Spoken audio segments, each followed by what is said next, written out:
নুন, হলুদ, লঙ্কা গুঁড়ো সব গায়ে ছিটিয়ে দিয়েছি। এবারে গরম তেলে ছাড়ার পালা। আর এদিকে পটলগুলো আমি ছাড়িয়ে নিচ্ছি। না না, ছিলকা ছাড়াবো না, গাগুলো ঘষে নিচ্ছি, ওপরের গাটা ঘষে নিচ্ছি। ছিলকা ছাড়াতে গেলে সব শাঁস বার হয়ে যায়। জানি না বাবা, স্বামী আবার বকবে কিনা। আর আজকে আমি ঢং করেছি, দেখো আমার খাবার প্লেটটা কি সুন্দর সাজিয়েছি। ইচ্ছে হলো আজকে ঢ্যাঁড়সের তরকারি, মাছের ঝোল, দুটো বড়া, ব্যাট পাঁপড় আর চাটনি।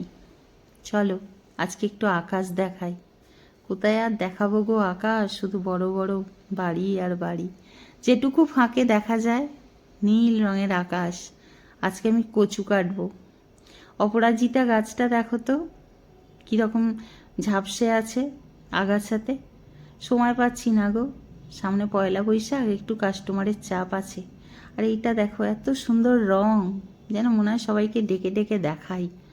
কি যে অপূর্ব লাগে না মাঝে মাঝে, কি বলবো আর, কি দারুণ রং দেখো। আর এদিকে কচু কাটবো বাবা, দেখো কচু পাতা আবার পোকাতে খায়, এ কি ধরনের পোকা বাবা জানি না। আর ওখানে দেখতে পাচ্ছ আমার কারি পাতার গাছটা। কচু গাছ বেশি হয়নি, কিন্তু এই যে গাছের এগুলো পাতাগুলো আমার পাঁচিল ছাড়িয়ে অন্যের ঘরের দিকে ঢুকে যাচ্ছে, ওই জন্যে কেটে নেব। সেদ্ধ করে রাঁধলে কতটুকু হবে কে জানে। যাই হোক, বেশি করে ছোলা আর নারকেল এইসব দিয়ে দেবো একটু বাড়ানোর জন্য। একদমই যে কম হয়েছে এমনটাও নয়। এটা হচ্ছে কালো কচু। কালো কচুটা দেখতে দেখো একটু অন্য ধরনের। পল বলল দাও মা আমি কেটে দিই। পরে আবার বলবে জানিস তো পল, আমার হাত কিটকিট করছে। যাই হোক, পল সব কচুগুলো কাটলো। এগুলো ভাবছি ননদের দিকে ঠেলে দেবো, বলবো বসে বসে রাঁধুন তো। আর এদিকে দেখো আমি পুদিনা পাতা চাষ করেছি, কেমন হয়েছে জানিও তো। ওই যে পুদিনা এসেছিল বাড়িতে, তার গোড়াগুলো বসিয়ে দিয়েছি। আর ক্যামেরাটা ঘুরে গেল। যাই হোক, চলো তোমাদের দেখাই রাম তুলসীর পাতা। বৃষ্টির জল পেয়ে আবার বেড়েছে।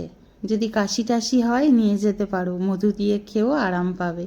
আর এখানে হয়েছে স্থলপদ্ম। ভেবেছিলাম যে অন্নপূর্ণা পুজোর সময় হয়তো একটা দুটো ফুটবে, না তা আর ফুটলো না।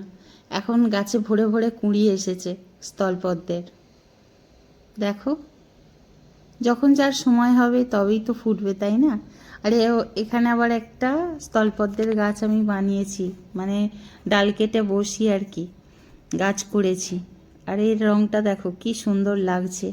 আর আমাদের বেড়ালগুলো একটু ছাওয়াতে বিশ্রাম নিচ্ছে খাওয়া দাওয়ার পরে।